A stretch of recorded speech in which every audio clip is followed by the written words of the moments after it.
ফাসুবহানাল্লাযী লা ইউহসা ইমতিনানুহু বিল লিসানি ওয়ালা বিল কলাম নাস্তাগফিরুহু ওয়া নাতুবু ইলাইহি ওয়া নাউযু বিল্লাহি মিন শুরুরি আনফুসিনা ওয়া মিন সাইয়্যাতি আমালিনা মান ইয়াহদিহিল্লাহু ফালা মুদিল্লা লাহু ওয়া মান ইউদ্লিলহু ফালা হাদিয়া লাহু ওয়া নাশহাদু আল্লা ইলাহা ইল্লাল্লাহু ওয়াহদাহু লা শারীকা লাহু ওয়া নাশহাদু আন্না সাইয়্যিদানা ওয়া মাওলানা মুহাম্মাদান আবদুল্লাহি ওয়া রাসূলুহু আল্লাযী আরসালাহুল্লাহু তাআলা বিল হাক্কি বাশীরান ওয়া নাযীরা ওয়া দাঈয়ান ইলাল্লাহি বিইذনিহি ওয়া সিরাজান ওয়া কমারান মুনীরা ফাকাদ ক্বালাল্লাহু তাআলা ফি কালামিহিল মাজিদ ওয়াল ফুরকানিহিল হামিদ আউযু বিল্লাহি মিনাশ শাইতানির রাজীম বিসমিল্লাহির রহমানির রহিম وجاوزنا ببني إسرائيل البحر فأتبعهم فرعون وجنوده بغيا وعدوا حتى إذا أدركه الغرق قال آمنت أنه لا إله إلا الذي آمنت به بنو إسرائيل وأنا من المسلمين الآن وقد عصيت قبل وكنت من المفسدين فاليوم ننجيك ببدنك لتكون لمن خلفك آية وإن كثيرا من الناس عن آياتنا لغافلون إن الله وملائكته يصلون على النبي يا أيها الذين آمنوا صلوا عليه وسلموا تسليما اللهم صل على سيدنا مولانا محمد وعلى آل سيدنا مولانا محمد اللهم صل على سيدنا مولانا محمد وعلى آل سيدنا مولانا محمد بلغ العلا بكماله كشف الدجى بجماله حسنة جميع خصاله صلوا عليه وآله الحمد لله সর্বপ্রথম বিশ্ব জাহানের মালিক আল্লাহ পাক রব্বুল আলামিনের কাছে লাখ কোটি শুকরিয়া আদায় করি যে মহান মালিক আমাদেরকে সপ্তাহের শ্রেষ্ঠ দিন জুমার দিন সবার আগে মসজিদে আসার এবং বসার জন্য তৌফিক দান করলেন। সে মহান মালিকের দরবারে আমরা সবাই লাখ কোটি শুকরিয়া আদায় করি। আমরা সবাই বলি আলহামদুলিল্লাহ। দুরুদ ও সালাম প্রেরণ করছে আমাদের নবী বিশ্ব নবী মুহাম্মাদুর রাসূলুল্লাহ সাল্লাল্লাহু আলাইহি ওয়াসাল্লামের প্রতি। আত্মার মাগফিরাত কামনা করে সকল ভাইদের যারা ঈমান নিয়ে মৃত্যুবরণ করেছেন আল্লাহ রাব্বুল আলামিন যেন সবাইকে মাফ করে দেন, সকল বলে আমিন। সম্মানিত উপস্থিতি, সম্মানিত মুসলিয়ান ইকরাম, আজ আমরা একেবারে সংক্ষিপ্তভাবে যে বিষয় থেকে আলোচনা শুনব, বিষয় নাম হচ্ছে ফিলিস্তিনের ইতিহাস। আজ আমরা যে বিষয় থেকে আলোচনা শুনব, বিষয় নাম হচ্ছে ইহুদি জাতি ও ফিলিস্তিনদের ইতিহাস। আপনি যদি ফিলিস্তিনদের ইতিহাস সম্পর্কে জানতে হয়, তাহলে আপনাকে পূর্বের একজন নবীর কাছে যেতে হবে। তিনি হচ্ছেন আমাদের সকলের বাবা আদম আলাইহিস সালামের সন্তান। যদি আপনি ফিলিস্তিন সম্পর্কে বা ইসরায়েল সম্পর্কে জানতে চান, তাহলে আপনি পূর্বের একজন নবীর কাছে যেতে হবে। তিনি হচ্ছেন আমাদের জাতির পিতা ইব্রাহিম আলাইহিস সালাম। ইব্রাহিম আলাইহিস সালাম ইরাকের বাবেল শহরে জন্মগ্রহণ করেছেন। ইরাকের বাবেল শহরে জন্মগ্রহণ করার পর যখন তিনি আস্তে আস্তে বড় হলেন, ইব্রাহিম আলাইহিস সালাম তখন দ্বীনের দাওয়াত দেওয়া শুরু করলেন। দ্বীনের দাওয়াত দেওয়া যখন শুরু করলেন, দেখা গেল নমরুদ তখন ইব্রাহিম আলাইহিস সালামের পর বিভিন্নভাবে জুলুম নির্যাতন শুরু করেছেন। নমরুদ তখন বললেন, ইব্রাহিম তুমি আবার কোন রবের দাওয়াত দাও? ইব্রাহিম আলাইহিস সালাম বললেন, রব্বি আল্লাযী ইউহয়ী ওয়া ইউমীত, আমার রব হচ্ছেন তিনি যিনি জীবন দেন এবং মরণ দেন। নমরুদ তখন বললেন, ক্বাল আনা উহয়ী ওয়া উমীত, ইব্রাহিম আমিও তো জীবন দিই এবং মরণ দিই। এভাবে ইব্রাহিম আলাইহিস সালাম যখন তার দাওয়াতি কাজ শুরু করলেন, নমরুদ দেখা গেল ইব্রাহিম আলাইহিস সালামকে ইরাকের বাবেল শহরে টিকতে দিলেন না। এক পর্যায়ে ইব্রাহিম আলাইহিস সালাম ইরাক থেকে হিজরত করে ফিলিস্তিনে চলে আসলেন। ফিলিস্তিনে চলে আসার পর ইব্রাহিম আলাইহিস সালাম ফিলিস্তিনে বিয়ে করলেন হযরত সারা আলাইহিস সালামকে। সারা আলাইহিস সালামকে যখন ইব্রাহিম আলাইহিস সালাম বিয়ে করলেন, দেখা গেল কিছুদিন পরে ফিলিস্তিনের মধ্যে দুর্ভিক্ষ দেখা দিল। দুর্ভিক্ষ দেখা দেওয়ার পর ইব্রাহিম আলাইহিস সালাম তার স্ত্রীকে নিয়ে তিনি মিশরে চলে গেলেন। মিশরে যাওয়ার পর তিনি বেশ কিছুদিন মিশরে ছিলেন। এক পর্যায়ে ইব্রাহিম আলাইহিস সালাম যখন মিশর থেকে আবার ফিলিস্তিনের দিকে রওনা করলেন, এমন সময় ফিলিস্তিনের বাদশাহ ইব্রাহিম আলাইহিস সালামকে তার মেয়েকে হাদিয়া দিলেন। তাহলে ইব্রাহিম আলাইহিস সালাম যখন ফিলিস্তিন থেকে মিশরে গেলেন, তখন তিনি দুইজন গেলেন, ইব্রাহিম আলাইহিস সালাম এবং তার স্ত্রী হাজেরা আলাইহিস সালাম, সারা আলাইহিস সালাম। আর ফিলিস্তিন মিশর থেকে যখন ইব্রাহিম আলাইহিস সালাম আবার ফিলিস্তিনের দিকে রওনা করলেন, তখন তারা লোক হলেন তিনজন, ইব্রাহিম আলাইহিস সালাম, তার স্ত্রী সারা আলাইহিস সালাম এবং হাজেরা আলাইহিস সালাম। এই তিনজন মিলে যখন ফিলিস্তিনে আসলেন, অনেক বছর পরে ইব্রাহিম আলাইহিস সালামের দ্বিতীয় স্ত্রী হাজেরা আলাইহিস সালামের গর্ভ থেকে একজন সন্তান আসলেন, তার নাম হচ্ছে ইসমাইল আলাইহিস সালাম। তাহলে ইব্রাহিম আলাইহিস সালামের দুইজন স্ত্রীর মধ্য থেকে দ্বিতীয় যে স্ত্রী, তার নাম হচ্ছে হাজেরা আলাইহিস সালাম।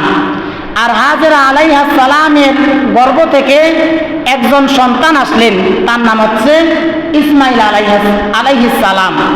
এই ইসমাইল আলাইহিস সালামের এই বংশ থেকে শত শত হাজার হাজার বছর পরে সর্বশেষ একজন নবী, তিনি হচ্ছেন আমাদের নবী, বিশ্ব নবী মুহাম্মাদুর রাসূলুল্লাহ সাল্লাল্লাহু আলাইহি ওয়াসাল্লাম। এই ইসমাইল আলাইহিস সালামের পরবর্তী বংশ থেকে শুধুমাত্র একজন নবী আসলেন, তিনি হচ্ছেন আমাদের নবী। অন্যদিকে ইব্রাহিম আলাইহিস সালামের আরেকজন স্ত্রীর নাম ছিল সারা আলাইহিস সালাম। এই সারা আলাইহিস সালামের গর্ভ থেকে একজন সন্তান আসলেন, তার নাম হচ্ছে ইসহাক আলাইহিস সালাম। ইসহাক আলাইহিস সালাম যখন দুনিয়াতে আসলেন, ইব্রাহিম আলাইহিস সালামের প্রথম সন্তান ইসমাইল আলাইহিস সালাম যখন দুনিয়াতে আসলেন, আল্লাহ তাআলা তখন ইব্রাহিম আলাইহিস সালামকে বললেন, হে আমার খালিল ইব্রাহিম, তুমি তোমার স্ত্রী হাজেরা আলাইহিস সালাম এবং ইসমাইল আলাইহিস সালামকে নিয়ে মক্কায় চলে যাও। ইব্রাহিম আলাইহিস সালাম তখন ইসমাইল আলাইহিস সালাম এবং তার স্ত্রীকে নিয়ে মক্কায় চলে আসলেন। মক্কায় এসে যখন তাদেরকে কাবা ঘরের পাশে রেখে চলে যেতে লাগলেন, হাজেরা আলাইহিস সালাম তখন বললেন, আপনি যে আমাদেরকে এখানে রেখে যাচ্ছেন, আপনি আমাদেরকে কার কথায় রেখে যাচ্ছেন? তখন ইব্রাহিম আলাইহিস সালাম বললেন, আল্লাহ তাআলার আদেশে আমি তোমাদেরকে এখানে রেখে যাচ্ছি। দেখা গেল ইব্রাহিম আলাইহিস সালাম তার স্ত্রী ইসমাইল আলাইহিস সালাম এবং হাজরা আলাইহিস সালামকে রেখে মক্কা থেকে আবার ফিলিস্তিনে চলে আসলেন। ফিলিস্তিনে আসার পর তার ফিলিস্তিনে যে স্ত্রী রয়েছে সারা আলাইহিস সালাম, তার গর্ভ থেকে যে সন্তান আসলো ইসহাক আলাইহিস সালাম। এই ইসহাক আলাইহিস সালাম যখন আস্তে আস্তে বড় হতে লাগলেন, বড় হওয়ার পর যখন তিনি বিয়ে করলেন, তখন তার স্ত্রীর গর্ভ থেকে একজন সন্তান আসলো, তার নাম হচ্ছে ইয়াকুব আলাইহিস সালাম। এই ইয়াকুব আলাইহিস সালাম যখন পৃথিবীতে আসলেন, ইয়াকুব আলাইহিস সালামও আস্তে আস্তে বড় হলেন।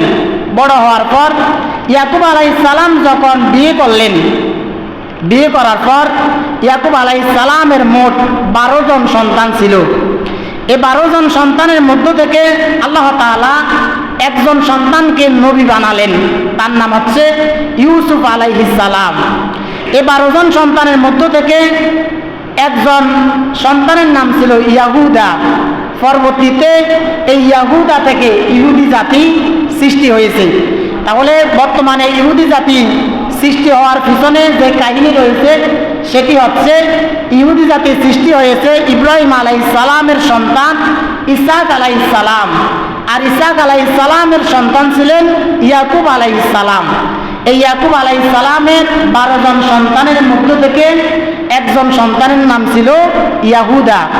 আর এই ইয়াহুদা থেকে পরবর্তীতে ইহুদি জাতি সৃষ্টি হয়েছিল। ইব্রাহিম আলাইহিস সালামের যে 12 জন, ইয়াকুব আলাইহিস সালামের যে 12 জন সন্তান ছিলেন, তাদের মধ্য থেকে একজন সন্তানের নাম ছিল ইউসুফ আলাইহিস সালাম। এই ইউসুফ আলাইহিস সালামকে তার বাবা বাকি 11 ভাইয়ের চেয়ে বেশি ভালোবাসতেন, কারণ তিনি জানতেন পরবর্তীতে ভবিষ্যতে এই ইউসুফ নবী হবে। এই জন্য তিনি তার বাকি 11 ভাইয়ের সাথে মিশতে দিতেন না। যখন তারা দেখলেন তার 11 ভাইয়ের সাথে ইউসুফকে মিশতে দেয় না, তখন তারা একদিন তার বাবাকে বললেন, হে আমাদের বাবা, আমাদের ভাইকে আপনি আমাদের সাথে দেন, আমরা তাকে নিয়ে খেলাধুলা করব। ইউসুফ আলাইহিস সালামের বাবা ইয়াকুব আলাইহিস সালাম তখন রাজি হলেন। রাজি হয়ে যখন তার ছোট ভাই ইউসুফ আলাইহিস সালামকে বাকি 11 ভাইয়ের সাথে দিলেন, কিন্তু দেখা গেল তারা কিছু দূর যাওয়ার পর তারা একটি পুকুরের ভিতরে ইউসুফ আলাইহিস সালামকে ফেলে দিলেন। ইউসুফ আলাইহিস সালামকে যখন পুকুরের ভিতরে ফেলে দিলেন, দেখা গেল ওই পুকুরের পাশ দিয়ে একটা বাণিজ্যিক কাফেলা যাওয়া শুরু করলো। বাণিজ্যিক কাফেলা যখন তাদের ঘোড়াগুলোকে পানি খাওয়ানোর জন্য কূপের ভিতরে বালতি ফেললেন, দেখা গেল ইউসুফ আলাইহিস সালাম ওই বালতির সাথে উপরে উঠে আসলেন। সুবহানাল্লাহ। ইউসুফ আলাইহিস সালাম যখন কূপ থেকে উপরে উঠে আসলেন, এই দৃশ্য যখন ইউসুফ আলাইহিস সালামের বাকি 11 ভাই দেখলেন, দেখার পর তারা ওই লোকগুলোর কাছে আসলো, এসে বললেন, এই লোকটি হচ্ছে আমাদের গোলাম, আমরা তাকে অনেক খোঁজাখুঁজি করতেছি। তখন বাণিজ্যিক কাফেলার লোকরা বলল, তোমরা এই গোলামটিকে আমাদের কাছে বিক্রি করে দাও। তখন ইউসুফ আলাইহিস সালামের বাকি 11 ভাই তারা তাদের আপন ভাইকে বাণিজ্যিক কাফেলার কাছে বিক্রি করে দিলেন। বিক্রি করে দেওয়ার পর ইয়াকুব আলাইহিস সালাম এবং তার 11 ভাই তারা সবাই ফিলিস্তিনে থাকলো। আর শিশু ইউসুফ আলাইহিস সালামকে বাণিজ্যিক কাফেলা তারা ফিলিস্তিন থেকে মিশরে নিয়ে গেলেন। মিশরে যখন তারা নিয়ে গেলেন, মিশরে যাওয়ার পর মিশরে জুলাইখার স্বামী আজিজে মিশর তখন অনেকগুলা দাম দিয়ে শিশু ইউসুফ আলাইহিস সালামকে আবার কিনে নিলেন। কিনে নেওয়ার পর তারা আস্তে আস্তে ইউসুফ আলাইহিস সালামকে তাদের রাজ দরবারে লালিত পালিত করলেন। লালিত পালিত করার পর ইউসুফ আলাইহিস সালাম যখন বড় হলেন, একদিন জুলাইখা ইউসুফ আলাইহিস সালামকে খারাপ প্রস্তাব দিল, কিন্তু ইউসুফ আলাইহিস সালাম রাজি হলেন না। যখন ইউসুফ আলাইহিস সালাম রাজি হলেন না, তখন একদিন ইউসুফ আলাইহিস সালামকে জুলাইখা ডেকে নিয়ে একটি 7টি তালা বিশিষ্ট 7টি দরজা বিশিষ্ট একটি ঘরের ভিতরে নিলেন। নেওয়ার পর প্রত্যেকটি দরজার ভিতর থেকে তালা মেরে দিলেন। মেরে দিয়ে ইউসুফ আলাইহিস সালামের কাছে যখন আসতে লাগলেন, ইউসুফ আলাইহিস সালাম তখন আকাশের দিকে তাকালেন। আকাশের দিকে তাকিয়ে তিনি আল্লাহর নাম নিয়ে যখন দরজার দিকে দৌড় দিলেন, আল্লাহ তাআলা সাথে সাথে প্রত্যেকটি দরজার তালাগুলো খুলে দিলেন। সুবহানাল্লাহ। প্রত্যেকটি দরজার তালাগুলো খুলে দিয়ে ইউসুফ আলাইহিস সালামকে যখন মুক্ত করলেন, ইউসুফ আলাইহিস সালাম প্রত্যেকটি দরজা থেকে যখন ঘরের সামনে আসলেন, এমন সময় জুলাইখা ও পিছনে পিছনে ইউসুফের সাথে আসতে লাগলো। জুলাইখা যখন ঘরের সামনে আসলেন, এমন সময় ইউসুফ আলাইহিস সালাম এবং জুলাইখার স্বামী সামনে হাজির হয়ে গেল। হাজির হওয়ার পর জুলাইখা তখন কান্নাকাটি করতেছে। কান্নাকাটি করে করে জুলাইখা বলতে লাগলো, ইউসুফ আমার সর্বনাশ করতে চেয়েছে। অর্থাৎ ইউসুফ আলাইহিস সালামের বিরুদ্ধে যখন অপবাদ দিলেন, অপবাদ দেওয়ার পর ইউসুফ আলাইহিস সালামের তো কোনো সাক্ষী নাই। ইউসুফ আলাইহিস সালামকে হঠাৎ জিবরাইল আলাইহিস সালাম বললেন, আপনার সামনে যে একটি মহিলার কোলে একটা শিশু রয়েছে, আপনি এই শিশুটিকে সাক্ষী মানেন। ইউসুফ আলাইহিস সালাম তখন বললেন, আমার একজন সাক্ষী আছে। জুলাইখার স্বামী যখন বললেন, তোমার সাক্ষী কে? ইউসুফ আলাইহিস সালাম তখন বললেন, আপনার সামনে যে মহিলাটি দেখা যাচ্ছে, এই মহিলাটির কোলের মধ্যে যে শিশুটি রয়েছে, এই শিশুটি হচ্ছে আমার সাক্ষী। এই পৃথিবীতে আল্লাহ রাব্বুল আলামিন যত মানব সৃষ্টি করেছেন, এই পৃথিবীতে মায়ের কোলে থাকা অবস্থায় 3টি শিশু কথা বলেছেন। তাদের মধ্যে থেকে একটি শিশু হচ্ছে এই শিশুটি। ইউসুফ আলাইহিস সালাম যখন এই শিশুটিকে সাক্ষী বানলেন, তখন দেখা গেল মিশরের বাদশা সে বলতে লাগলো, ইউসুফ তুমি কি আমাদের সাথে ঠাট্টা মশকরা করতেছ? এই শিশুটি মাত্র কয়েক ঘন্টা আগে পৃথিবীতে এসেছে, এই শিশুটি তো এখন কথা বলতে পারবে না, এই শিশুটি কিভাবে কথা বলবে? ইউসুফ আলাইহিস সালাম বললেন, আপনি এই শিশুকে জিজ্ঞাসা করেন। শিশুটিকে যখন জিজ্ঞাসা করা হলো, শিশুটি তখন বললেন, যদি ইউসুফের জামার পিছনের অংশ ছিঁড়া থাকে তাহলে বোঝা যাবে ইউসুফ নির্দোষ। ইউসুফ বাঁচার জন্য সামনের দিকে দৌড় দিলেন, আর জুলাইখা ইউসুফকে ধরার জন্য পিছন দিক থেকে আক্রমণ করেছে। এই জন্য ইউসুফের জামার পিছনের অংশ ছিঁড়ে গেছে। আর যদি ইউসুফের জামার সামনের অংশ ছিঁড়া থাকে তাহলে বোঝা যাবে ইউসুফ দোষী ছিল, যার কারণে জুলাইখা ইউসুফের সাথে লাফালাফি পারাপারি করেছিল, যার কারণে ইউসুফের জামার সামনের অংশ ছিঁড়ে গেছে। দেখা গেল জুলাইখার স্বামী যখন ইউসুফ আলাইহিস সালামের জামা পরিদর্শন করলেন, দেখা গেল ইউসুফ আলাইহিস সালামের জামার পিছনের অংশ ছিঁড়া ছিল। পিছনের অংশ যখন ছিঁড়া ছিল, তখন জুলাইখার স্বামী দেখলেন ইউসুফ পরিপূর্ণভাবে নির্দোষ ছিল। কিন্তু নির্দোষ থাকার পরেও ইউসুফ আলাইহিস সালামকে তারা দোষী প্রমাণিত করলো। দোষী প্রমাণিত করার পর ইউসুফ আলাইহিস সালামকে তারা জেলখানায় দিয়ে দিলেন। কোন কোন বর্ণনায় এসেছে ইউসুফ আলাইহিস সালাম 7 বছর জেলে ছিলেন, আবার কোন কোন বর্ণনায় এসেছে 9 বছর, কোন কোন বর্ণনায় এসেছে 10 বছর, কোন কোন বর্ণনায় এসেছে 12 বছর ইউসুফ আলাইহিস সালাম বিনা অপরাধে জেলখানায় ছিলেন। জেলখানায় থাকার পর যখন ইউসুফ আলাইহিস সালাম জেলখানা থেকে বাইর হলেন, তখন ইউসুফ আলাইহিস সালামকে মিশরের কৃষিমন্ত্রী বানিয়ে দিলেন। সুবহানাল্লাহ।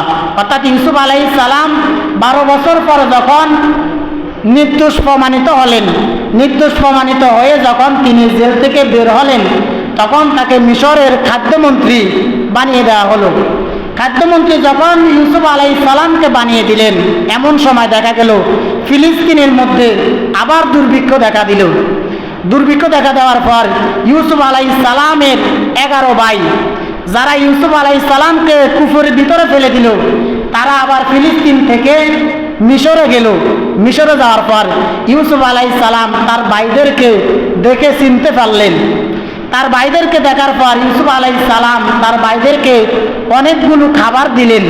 খাবার দেওয়ার পর তিনি তার ভাইদেরকে বললেন, তোমরা যখন তোমাদের খাবারগুলো শেষ হয়ে যাবে, তখন তোমরা যখন আবার পরবর্তীতে আসবে, তখন আমার বাবা ইয়াকুব আলাইহিস সালামকে নিয়ে আসবে। সুবহানাল্লাহ। দেখেন, একজন নবীকে, একজন আপন ভাইকে যখন তারা কুফরের ভিতরে ফেলে দিল এবং তারা মিশরের বাণিজ্যিক কাফেলার কাছে বিক্রি করে দিল, এরপর ইউসুফ আলাইহিস সালাম তার ভাইদেরকে মাফ করে দিলেন। মাফ করে দেওয়ার পর তারা ফিলিস্তিন থেকে, মিশর থেকে আবার ফিলিস্তিনে চলে আসলো।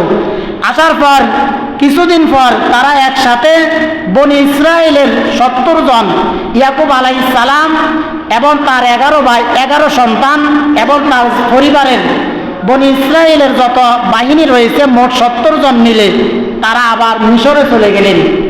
মিশরে যাওয়ার পর ইউসুফ আলাইহিস সালাম মিশরে আস্তে আস্তে তার রাজত্ব সৃষ্টি করলেন। এক পর্যায়ে ইউসুফ আলাইহিস সালাম যখন মারা গেলেন, মারা যাওয়ার পর এই বনি ইসরায়েল জাতি একটানা 150 বছর মিশরে ছিলেন। মিশরে থাকার পর থাকতে থাকতে তারা খুব আনন্দের সাথে ছিলেন, কিন্তু দেখা গেল 150 বছর পরে মিশরের মধ্যে একজন স্বৈরাচার বাদশা এসেছিল, তার নাম হচ্ছে ফেরাউন। অর্থাৎ ফেরাউন যখন ইউসুফ আলাইহিস সালামের ইন্তেকালের 150 বছর পরে ফিলিস্তিনের মিশরের বাদশা হলেন, তখন তিনি ইহুদিদেরকে আবার বনি ইসরায়েলদেরকে নির্যাতন করা শুরু করলো। বনি ইসরায়েলদেরকে যখন আস্তে আস্তে মারা শুরু করলো, আল্লাহ তাআলা সেই কথা বললেন, وَإِذْ نَجَّيْنَاكُمْ مِنْ آلِ فِرْعَوْنَ يَسُومُونَكُمْ سُوءَ الْعَذَابِ يُذَبِّحُونَ أَبْنَاءَكُمْ وَيَسْتَحْيُونَ نِسَاءَكُمْ وَفِي ذَلِكُمْ بَلَاءٌ مِّن رَّبِّكُمْ عَظِيمٌ। আল্লাহ তাআলা বলেন, আর স্মরণ করো সেই সময়ের কথা যখন আমি বনি ইসরায়েলদেরকে অত্যাচারী বাদশাহ ফেরাউনের কাছ থেকে রক্ষা করেছিলাম। সেই ফেরাউন ইয়াসুমুনাকুম সুআল আযাব, তোমাদেরকে এত বেশি কঠিন আযাব দিয়েছিল, তোমাদেরকে এত বেশি শাস্তি দিয়েছিল। ইউযাববিহুনা আবনাআকুম, তোমাদের পুত্র সন্তান যখন জন্মগ্রহণ করত তখন ফেরাউন তোমাদের পুত্র সন্তানদেরকে জীবিত হত্যা করে ফেলত। ওয়ায়াস্তাহিয়ুনা নিসাআকুম, আর তোমাদের যখন কন্যা সন্তান জন্মগ্রহণ করত তখন তাদেরকে রেখে দিত, আর তারা যখন বড় হতো তখন তাদেরকে দিয়ে দাস দাসীর কাজ করাতো। দেখা গেল ইউসুফ আলাইহিস সালামের ইন্তেকালের 150 বছর পরে, 150-200 বছর পরে আল্লাহ তাআলা মিশরের মধ্যে একজন নবী পাঠালেন, তিনি হচ্ছেন মুসা আলাইহিস সালাম। সুবহানাল্লাহ। মুসা আলাইহিস সালাম যখন পৃথিবীতে আসলেন, আস্তে আস্তে মুসা আলাইহিস সালাম বড় হলেন। বড় হওয়ার পর মুসা আলাইহিস সালাম যখন মিশর ছেড়ে তিনি আবার মাদিয়ান শহরে হিজরত করলেন। মাদিয়ান শহরে হিজরত করার পর মুসা আলাইহিস সালাম মাদিয়ান শহরে গিয়ে মাদিয়ান শহরের শুআয়ব আলাইহিস সালামের মেয়েকে বিয়ে করলেন। বিয়ে করার পর একটানা 10 বছর মাদিয়ান শহরে ছিলেন। মাদিয়ান শহরে থাকার পর মুসা আলাইহিস সালাম আবার মিশরের উদ্দেশ্যে রওনা করলেন। মিশরের উদ্দেশ্যে রওনা করে যখন তিনি তুর পাহাড়ের কাছে আসলেন তখন আল্লাহ তাআলা মুসা আলাইহিস সালামকে একটি কিতাব দান করলেন, তার নাম হচ্ছে তাওরাত। তাওরাত কিতাব যখন দান করলেন আল্লাহ তাআলা বলেন, ইযহাব ইলা ফিরআউনা ইন্নাহু তাগা, হে আমার নবী মুসা তুমি দ্বীনের দাওয়াত নিয়ে ফেরাউনের কাছে যাও। মুসা আলাইহিস সালাম যখন ফেরাউনের কাছে আসবেন এমন সময় মুসা আলাইহিস সালাম আল্লাহর কাছে 5টি আপত্তি করলেন। মুসা আলাইহিস সালাম বললেন, ক্বালা রাব্বিশরাহ লি সাদরি ওয়া ইয়াসসির লি আমরি ওয়াহলুল উকদাতাম মিন লিসানি ইয়াফকাহু কওলি ওয়াজআল লি ওয়াজিরাম মিন আহলি হারুনা আখি। মুসা আলাইহিস সালাম আল্লাহর কাছে 1 নম্বর দোয়া করলেন, রব্বিশরাহ লি সাদরি, হে আমার রব তুমি আমার অন্তরকে প্রশস্ত করে দাও। ওয়ায়াসসির লি আমরি, তুমি নবুয়তি এই কাজ আমার জন্য সহজ করে দাও। 3 নম্বর দোয়া করলেন, ওয়াহলুল উকদাতাম মিন লিসানি, তুমি আমার জিহ্বার জড়তা দূর করে দাও যাতে করে আমি স্পষ্টভাবে সুন্দরভাবে কথা বলতে পারি। ইয়াফকাহু কওলি, মানুষ যাতে আমার কথা বুঝতে পারে আপনি আমাকে এমন যোগ্যতা দান করেন। ওয়াজআল লি ওয়াজিরাম মিন আহলি হারুনা আখি, আর আমার এই নবুয়তি কাজে আমাকে সাহায্য করার জন্য আমার ভাই হারুনকেও আপনি আমার সাথে নবী বানিয়ে দেন। সুবহানাল্লাহ। আল্লাহ তাআলা মুসা আলাইহিস সালামের সকল দোয়াগুলো কবুল করলেন এবং মুসা আলাইহিস সালামের সাথে তার ভাই হারুন আলাইহিস সালামকেও নবী বানিয়ে দিলেন। সুবহানাল্লাহ। তাহলে এক ঘরে একসাথে দুই ভাই নবী, দুই ভাইকে আল্লাহ তাআলা নবী বানিয়ে দিয়ে বললেন ইযহাবা ইলা ফিরআউনা ইন্নাহু তাগা। আল্লাহ তাআলা বলেন তোমরা দোনো ভাই মিলে ফেরাউনের কাছে দ্বীনের দাওয়াত নিয়ে যাও। মুসা আলাইহিস সালাম এবং হারুন আলাইহিস সালাম যখন ফেরাউনের কাছে দ্বীনের দাওয়াত নিয়ে আসলেন, ফেরাউন মুসা আলাইহিস সালাম এবং হারুন আলাইহিস সালামের প্রতি জুলুম নির্যাতন শুরু করলো। জুলুম নির্যাতন করতে করতে এক পর্যায়ে আল্লাহ তাআলা মুসা আলাইহিস সালামকে বললেন, হে আমার নবী মুসা, তুমি তোমার কওম বনি ইসরাঈলদেরকে নিয়ে মিশর ছেড়ে চলে যাও। মুসা আলাইহিস সালাম তখন তার কওমদেরকে নিয়ে মিশর ছেড়ে চলে যেতে লাগলেন। এই খবর যখন ফেরাউন এবং তার সৈন্যবাহিনীরা জানতে পারল, তখন তারা মুসা আলাইহিস সালামকে পিছন দিক থেকে আক্রমণ করা শুরু করলেন। আল্লাহ তাআলা বললেন ওয়াজাওয়াজনা বিবানি ইসরাঈলাল বাহরা ফাআতবাহুম ফিরআউনু ওয়া জুনুদুহু বাগয়াও ওয়া আদওয়া। আল্লাহ তাআলা বলেন মুসা আলাইহিস সালাম যখন মিশর ছেড়ে চলে যাচ্ছেন, ফেরাউন যখন এই কথা দেখতে পারলেন, ফেরাউন যখন শুনতে পারলেন, ফেরাউন তখন তার সৈন্যবাহিনী নিয়ে মুসা আলাইহিস সালামকে পিছন দিক থেকে দৌড়ানো শুরু করলেন। মুসা আলাইহিস সালাম তার কওমদেরকে নিয়ে যেতে যেতে এমন একটি জায়গায় গেলেন, মুসা আলাইহিস সালাম দেখলেন তার ডানেও পাহাড়, বামেও পাহাড়, সামনে লোহিত সাগর এবং পিছনে ফেরাউনের সৈন্যবাহিনীরা আসতেছে। এই অবস্থা দেখে মুসা আলাইহিস সালামের কওমের লোকেরা বলতে লাগলো, হে আমাদের নবী মুসা, আজকে তো আমাদের বাঁচার আর কোনো উপায় নাই। আজকে আমরা ডানেও যেতে পারবো না, বামেও যেতে পারবো না, সামনেও যেতে পারবো না, পিছনেও যেতে পারবো না। আজকে তো আমরা একেবারে শেষ হয়ে যাব। মুসা আলাইহিস সালাম তখন বললেন, কাল্লা, কখনো নয়, ইন্না মাইয়া রাব্বি সায়াহদিন, নিশ্চয় আমাদের রব আল্লাহ আমাদের সাথে আছেন আর তিনি আমাদেরকে সঠিক পথ দেখাবেন। সুবহানাল্লাহ। আল্লাহ তাআলা মুসা আলাইহিস সালামকে বললেন, হে আমার নবী মুসা, তোমার হাতে যে লাঠি রয়েছে এই লাঠি দিয়ে তুমি লোহিত সাগরে আঘাত করো। মুসা আলাইহিস সালাম যখন আঘাত করলেন, আল্লাহ তাআলা মুসা আলাইহিস সালামের জন্য এবং তার কওম বনি ইসরাঈলদের জন্য লোহিত সাগরে রাস্তা করে দিলেন। সুবহানাল্লাহ। এই রাস্তা দিয়ে যখন মুসা আলাইহিস সালামের কওম সাগর পার হয়ে গেলেন, এমন সময় ফেরাউন তার বাহিনী নিয়ে আসলেন। বাহিনী নিয়ে আসার পর যখন মাঝামাঝি গেলেন, আল্লাহ তাআলা বললেন, মাঝামাঝি যাওয়ার পর যখন ফেরাউনের বংশের সবাই মৃত্যুবরণ করলো, ফেরাউন যখন মৃত্যু সজ্জায়, এমন সময় ফেরাউন আল্লাহর কাছে হাত তুললেন। ফেরাউন আল্লাহর কাছে হাত তুলে বললেন, আমানতু আন্নাহু লা ইলাহা ইল্লাল্লাযী আমানাত বিহি বানু ইসরাঈল ওয়া আনা মিনাল মুসলিমিন।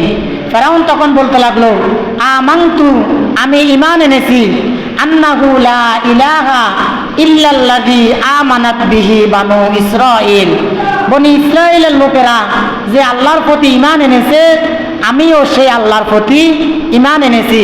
ওয়া আনা মিনাল মুসলিমিন, আর আমি মুসলমান হয়ে গেছি। যখন ফেরাউন এই কথা বললেন, আল্লাহ তাআলা তখন বললেন, আল আনা ওয়া ক্বাদ আসাইতা ক্বাবলু ওয়া কুনতা মিনাল মুফসিদিন। আল্লাহ তাআলা বলেন, এখন তোর সময় হয়েছে, আল আন, এখন তোর সময় হয়েছে, ওয়া ক্বাদ আসাইতু ক্বাবলু ওয়া কুনতা মিনাল মুফসিদিন, অথচ ইতিপূর্বে কিছুক্ষণ আগেও তুই আমার নবী মুসাকে মারার জন্য চেষ্টা করেছিলি। আজ আমি তোকে একেবারে শেষ করব না। ফালইয়াউমা নুনাজ্জিকা বিবাদানিকা লিতাকুনা লিমান খালফাকা আয়া ওয়া ইন্না কাসীরাম মিনান নাসি আন আয়াতিনা লাগাফিলুন। আল্লাহ তাআলা বলেন, আজ আমি তোকে একেবারে শেষ করব না, আমি তোকে কিয়ামত পর্যন্ত নিদর্শন বানিয়ে রাখবো, যাতে করে কিয়ামত পর্যন্ত যত নতুন ফেরাউন আসবে তারা যেন তোর মতো ফেরাউনকে দেখে তারা যেন শিক্ষা গ্রহণ করতে পারে, এই জন্য আমি আল্লাহ তাআলা কিয়ামত পর্যন্ত তোকে নিদর্শন বানিয়ে রাখবো। সেখান থেকে আজ থেকে 5000 বছর আগে ফেরাউন মৃত্যুবরণ করেছে, কিন্তু আপনি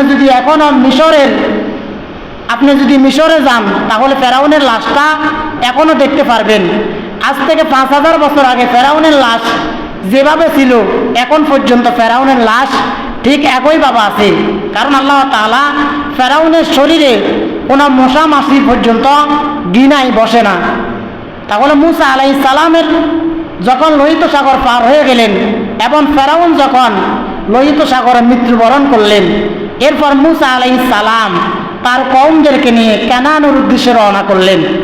কানানের উদ্দেশ্যে রওনা করে যখন সিরিয়ার দিকে রওনা করলেন, মুসা আলাইহিস সালাম তখন বললেন, ইয়া কওমি দুখুলুল আরদাল মুকদ্দাসাতাল্লাতী কাতাবাল্লাহু লাকুম ওয়ালা তারতাদ্দু আলা আদবারিকুম ফাতানকলিবু খাসিরিন। আল্লাহ তাআলা মুসা আলাইহিস সালাম বললেন, হে আমার কওম, তোমরা পবিত্র ভূমিতে প্রবেশ করো যা আল্লাহ তাআলা তোমাদের জন্য লিখে দিয়েছেন। এখানে আল্লাহ তাআলা এই আয়াতে পবিত্র ভূমি বলতে বোঝানো হয়েছে সিরিয়াকে, অর্থাৎ ওই সময় সিরিয়াকে শাসন করত একটা সম্প্রদায়, সেই সম্প্রদায়ের নাম হচ্ছে আমালিকা সম্প্রদায়। আল্লাহ তাআলা মুসা আলাইহিস সালামকে বললেন, তুমি তোমার কওমদেরকে নিয়ে এই আমালিকা সম্প্রদায়ের বিরুদ্ধে যুদ্ধ করো, তোমরা শুধু যুদ্ধ করবে, আমি আল্লাহ তাআলা তোমাদেরকে অগ্রিম বিজয়ের সুসংবাদ দিয়েছি। সুবহানাল্লাহ। অর্থাৎ আল্লাহ তাআলা মুসা আলাইহিস সালামের কওমদেরকে বললেন, তোমরা যদি শুধু যুদ্ধে অংশগ্রহণ করো আমি আল্লাহ তাআলা তোমাদেরকে বিজয় দান করে দিব। কিন্তু মুসা আলাইহিস সালামের কওম তারা যুদ্ধে যাওয়ার জন্য রাজি হলেন না।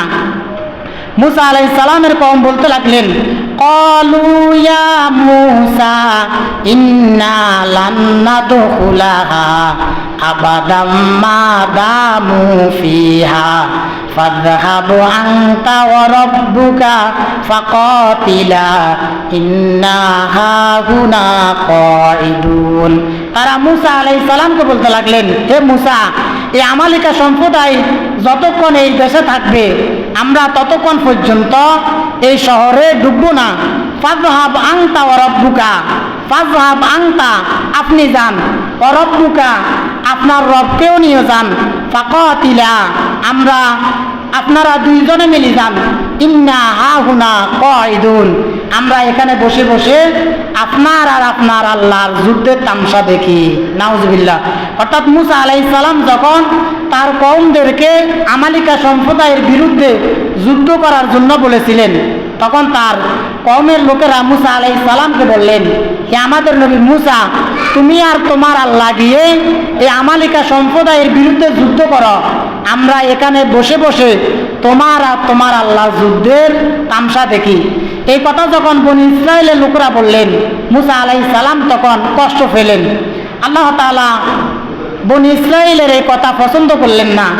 আল্লাহ তাআলা বললেন, ক্বালা ফাইন্নাহা মুহাররামাতুন আলাইহিম 40 সানা।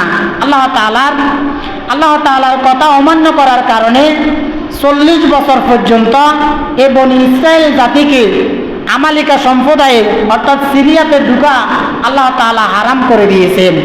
অর্থাৎ বনী ইসরাইল জাতি যখন আল্লাহর কথা অমান্য করলেন, আল্লাহ তাআলা তখন এই বনী ইসরাইল জাতিকে সিরিয়াতে ঢুকা 40 বছরের জন্য হারাম করে দিয়েছেন।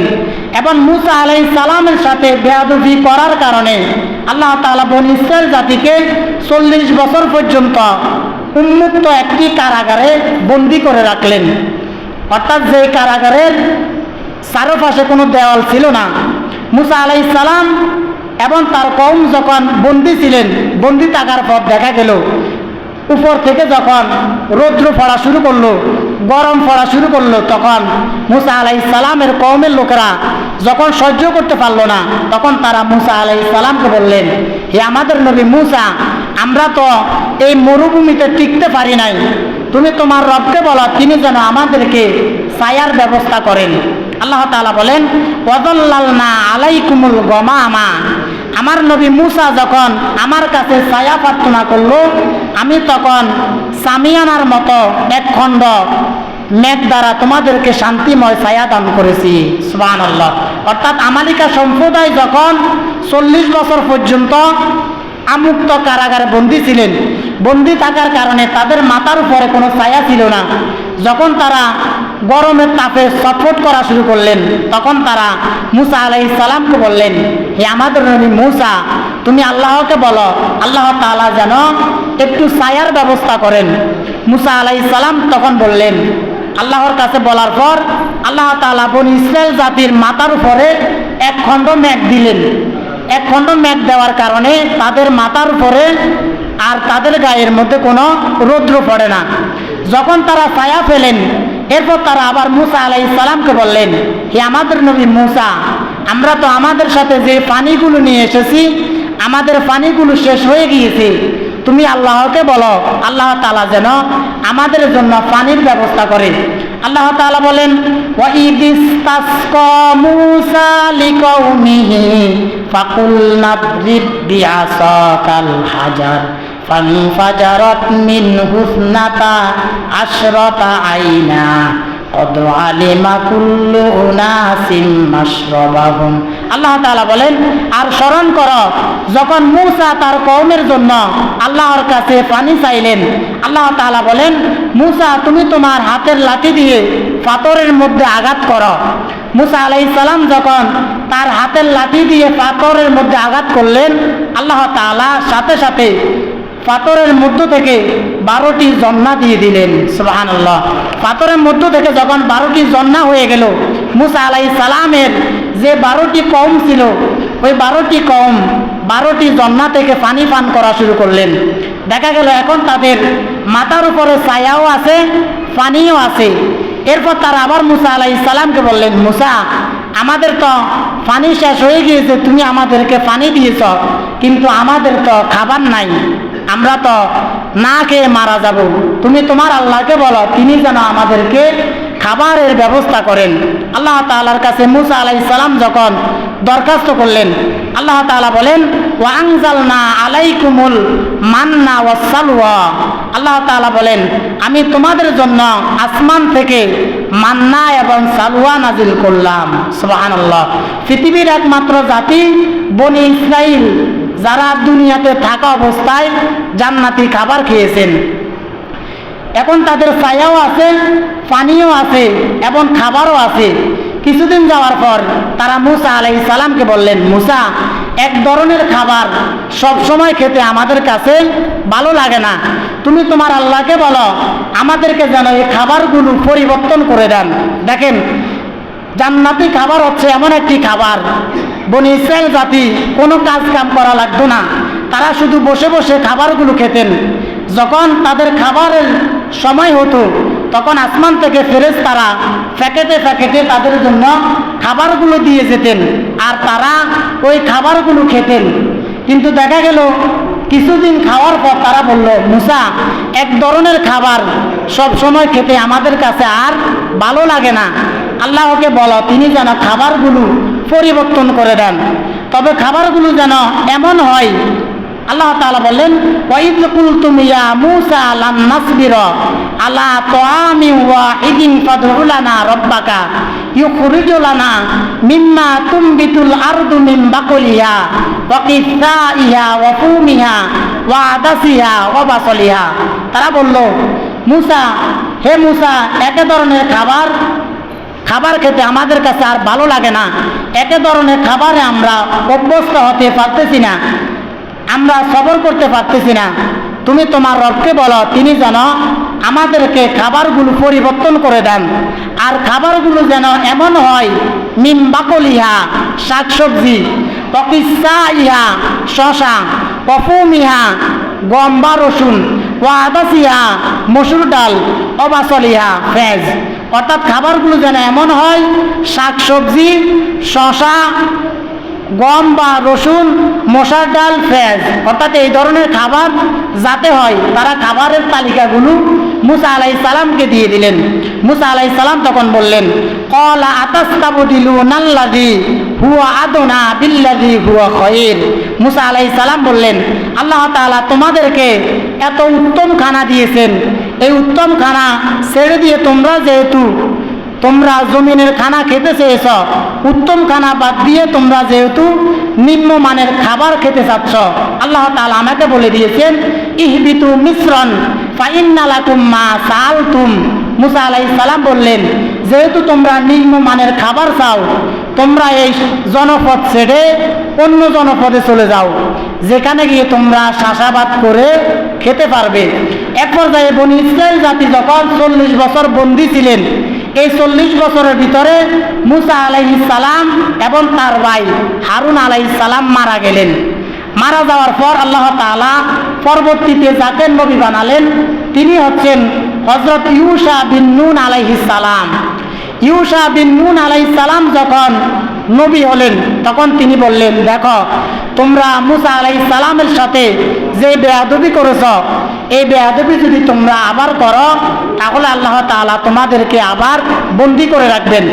ইউশা বিন নুন আলাইহিস সালাম তাদেরকে বললেন, তোমরা আল্লাহর সাথে নাফরমানি করার কারণে 40 বছর বন্দী ছিলা, এখন আল্লাহ তাআলা তোমাদেরকে মুক্তি দিয়েছেন, তোমরা যদি আমার সাথে আমালিকা সম্প্রদায়ের বিরুদ্ধে যুদ্ধ না করো তাহলে আল্লাহ তাআলা তোমাদেরকে আবার বন্দী করে ফেলবেন। তখন তারা যুদ্ধে যাওয়ার জন্য রাজি হলেন। এক পর্যায়ে আল্লাহ তাআলা ইউশা বিন নুন আলাইহিস সালামের মাধ্যমে বাইতুল মুকাদ্দাস বিজয় করলেন। বাইতুল মুকাদ্দাস বিজয় হওয়ার পর ইউশা বিন নুন আলাইহিস সালাম তিনিও মারা গেলেন। তিনি যখন মারা গেলেন পরবর্তীতে আল্লাহ তাআলা এরপর ফিলিস্তিনে পরবর্তীতে যিনি ক্ষমতায় ছিলেন তিনি হচ্ছেন জালুত। জালুত যখন ক্ষমতায় আসলো, দেখা গেল জালুত ফেরাউনের মতো এই বনী ইসরাইল জাতির প্রতি জুলুম নির্যাতন বাড়িয়ে দিলেন। বাড়িয়ে দেওয়ার পর এক পর্যায়ে আল্লাহ তাআলা বনী ইসরাইলদের জন্য একজন সাহায্যকারী পাঠালেন, তার নাম হচ্ছে তালুত। জালুতের বিরুদ্ধে আল্লাহ তাআলা তালুতকে পাঠিয়েছেন। তালুতকে পাঠানোর পর এক পর্যায়ে বনী ইসরাইল জাতিরা যখন তাদের নেতা তালুতকে ফেলেন তখন তারা জিহাদের জন্য রাজি হলেন, অর্থাৎ তারা জালুতের বিরুদ্ধে যুদ্ধ করে তারা আবার ফিলিস্তিন দখল করবে। দখল করার জন্য যখন তারা রাজি হলেন এমন সময় দেখা গেল জালুতের বিরুদ্ধে যখন বনী ইসরাইল জাতিরা তালুতকে নিয়ে যুদ্ধ করা শুরু করলেন, এমন সময় বনী ইসরাইল জাতিদের মধ্য থেকে 20 বছরের একজন বালক তিনি জালুতকে হত্যা করে ফেললেন। জালুত একটি পাথর নিক্ষেপ করলেন, একটি পাথরের মাধ্যমে 20 বছরের ছোট বালক যখন একটি পাথর নিক্ষেপ করলেন, ওই পাথরের আঘাতে জালুত মারা গেল। জালুত যখন মারা গেলেন তাদের যে সৈন্যবাহিনী ছিল তারা বিনা যুদ্ধে তারা পলায়ন করলেন। পলায়ন করার পর আল্লাহ তাআলা এই ফিলিস্তিনে আবার বনী ইসরাইল জাতিদেরকে বিজয় দিলেন। বিজয় দান করার পর যখন তারা দেখলেন 20 বছরের একজন বালক কিভাবে দেখা গেল জালুতকে হত্যা করলো, ওই 20 বছরের যে বালক জালুতকে হত্যা করেছিল তার নাম ছিল দাউদ। আর পরবর্তীতে দাউদ আলাইহিস সালাম তিনিও নবী হলেন। আল্লাহ তাআলা বলেন, ফাকাতালা দাউদ দাউদ জালুতকে হত্যা করে ফেললেন। দাউদ আলাইহিস সালাম নবী হওয়ার কয়েক বছর পরে তিনিও মারা গেলেন। দাউদ আলাইহিস সালাম যখন মারা গেলেন তারপর যিনি নবী হলেন তিনি হচ্ছেন সুলাইমান আলাইহিস সালাম, অর্থাৎ দাউদ আলাইহিস সালামের ছেলে পরবর্তীতে নবী হলেন, আর তার নাম হচ্ছে সুলাইমান আলাইহিস সালাম। সুলাইমান আলাইহিস সালাম যখন নবী হলেন, নবী হওয়ার পর তিনি রাষ্ট্র পরিচালনা করলেন। রাষ্ট্র পরিচালনা করতে গিয়ে সুলাইমান আলাইহিস সালামকে সবাই চিনত এবং সুলাইমান আলাইহিস সালাম এত শক্তিশালী নবী ছিলেন। সুলাইমান আলাইহিস সালামের বাসা পশু পাখি মাছ গাছ জিন জাতিরা পর্যন্ত সুলাইমান আলাইহিস সালামের বাসা বুঝতেন, অর্থাৎ সুলাইমান আলাইহিস সালামের বাসা বাতাসে পর্যন্ত সুলাইমান আলাইহিস সালামের আদেশ মানতেন। সুলাইমান আলাইহিস সালাম যখন সকালবেলায় একটা তক্তার উপর উঠতেন, সুলাইমান আলাইহিস সালামকে বাতাসে যেই দিকে যেতে বলতেন বাতাসে সেই দিকে নিয়ে যেতেন। সম্মানিত উপস্থিতি, তাহলে আজকে আমরা বনী ইসরাইল জাতিদের কিছু ইতিহাস জানলাম। যেহেতু আমাদের সময় শেষ হয়ে গিয়েছে এবং আমাদের মসজিদে তাবলিগ জামাত এসেছে, তারাও কিছু কথা বলবে। তাহলে আজকে আমরা বনী ইসরাইল জাতিদের যে কথাগুলো শুনলাম সেটি হচ্ছে, এই পৃথিবীতে আল্লাহ তাআলা ফিলিস্তিনে সর্বপ্রথম যিনি নবী হলেন তিনি হচ্ছেন ইব্রাহিম আলাইহিসসালাম। ইব্রাহিম আলাইহিসসালামের একজন ছেলের নাম ছিল ইসহাক আলাইহিসসালাম। আবার ইসহাক আলাইহিসসালামের সন্তানের নাম ছিল ইয়াকুব আলাইহিসসালাম। ইয়াকুব আলাইহিসসালামের সন্তানের নাম ছিল ইউসুফ আলাইহিসসালাম। ইউসুফ আলাইহিসসালামের সন্তানের নাম ছিল, ইউসুফ আলাইহিসসালাম যখন মারা গেলেন তখন তার বংশ থেকে আসলেন মুসা আলাইহিসসালাম। মুসা আলাইহিসসালামের সাথে তার ভাই হারুন আলাইহিসসালামও আসলেন। এভাবে পর্যায়ক্রমে আস্তে আস্তে সুলাইমান আলাইহিসসালাম পর্যন্ত আমরা আজকে জেনেছি। আগামী জুমায় আমরা সুলাইমান আলাইহিসসালাম থেকে বর্তমান ফিলিস্তিন পর্যন্ত, ফিলিস্তিন কিভাবে ধ্বংস হলো এবং ইসরায়েল জাতি কিভাবে সৃষ্টি হলো, আগামী জুমায় আমরা সংক্ষিপ্তভাবে জানার চেষ্টা করব ইনশাআল্লাহ।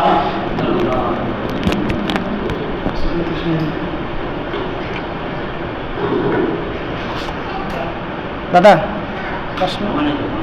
বলেন না, বলবো আমি, বলেন।